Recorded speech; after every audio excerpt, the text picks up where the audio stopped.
Okay, let's say you are given this problem, log base 5 of 343 equals what?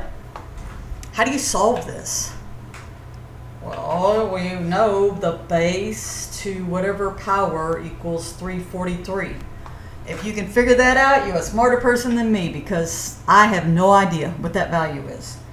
But what I do know is there is something called this change of base formula that you see above.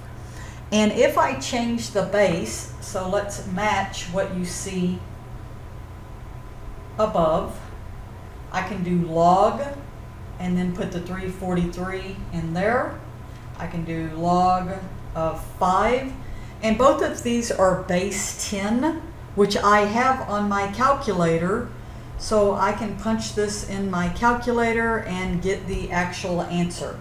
And what is interesting, it doesn't matter if you have to use both the same for the top and bottom, but it honestly does not even matter if you use base 10, the LOG, or if you use base E, the LN. You will see you get the same answer.